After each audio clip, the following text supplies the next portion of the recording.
நான் விவசாயத்துக்கு வந்தப்போ 87ல் வந்து ஒரு பொம்பளை ஆளுக்கு வந்து 5 ரூபாய் கொடுத்தோம். இப்போ வந்து 300 ரூபாய் கொடுக்குறோம். அன்னைக்கு நம்ம உற்பத்தி பண்ண தேங்காய் நான் 84ல் 3,4 ரூபாய்க்கு விற்றேன். இப்போ 11 ரூபாய் 12 ரூபாய்க்குள்ளதான் போகுது ஒரு தேங்காய். நம்மளுடைய தேங்காய் வந்து 4 மடங்கு தான் கூடி இருக்கு.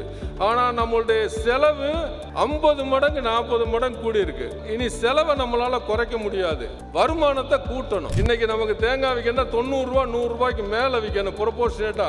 அதுக்கு வழி இல்லை. இப்போ உதாரணத்துக்கு உங்களுக்கு 10 ஏக்கர்னு வச்சுக்கோங்க. ஒரு ஏக்கருக்கு 80 தென்னை மரம் போடலாம். அப்போ 10 ஏக்கர்ல 800 தென்னை மரம் போடலாம். ஒரு ஏக்கருக்கு 60 ஜாதிக்காய் மரம் வைக்கலாம். இப்போ 10 ஏக்கருக்கு 600 ஜாதிக்காய். ஒரு ஏக்கருக்கு 150 பாக்கு வைக்கலாம். அப்போ 10 ஏக்கருக்கு 1500 பாக்கு. இந்த பாக்குல பூரா நம்ம மிளகு ஏத்தலாம். இதெல்லாம் வருமானத்துக்கு வரணும்னா 10 வருஷம் ஆகணும். இன்னைக்கு உள்ள விலைவாசிக்கு ஒரு 10 வருஷம் கழிச்சு இதே விலை விற்குதுன்னு வைங்க. ஒரு 10 ஏக்கர் தென்னை மரத்துல வந்து ஒரு மரத்துக்கு 125 காய்ண்டா 11 லட்சம் ரூபாய் வரும். இந்த 10 ஏக்கருக்கு ஜாதிக்காயில தாராளமா 1500 ரூபாய் 2000 ரூபாய்க்கு வரும் ஒரு மரத்துக்கு. அப்ப என்ன கணக்கு வருது? 600 மரத்துக்கு அதுல ஒரு 10 லட்சம் ரூபாய் வரும். ஒரு பாக்கு இன்னைக்கு வந்து 400 ரூபாய். இதே விலை ஒரு 10 வருஷம் கழிச்சு இருந்தாலும் ஒரு பாக்குல நம்ம கான்ட்ராக்ட் விட்டோம்னா 400 ரூபாய் கிடைக்கும் ஒரு மரத்துக்கு. அப்ப 1500 மரத்துக்கு 6 லட்சம் ரூபாய் வரும்.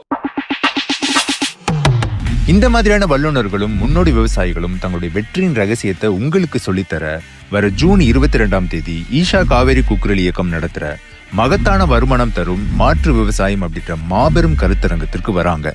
நீங்களும் கலந்துக்க இந்த நம்பருக்கு கூப்பிடுங்க.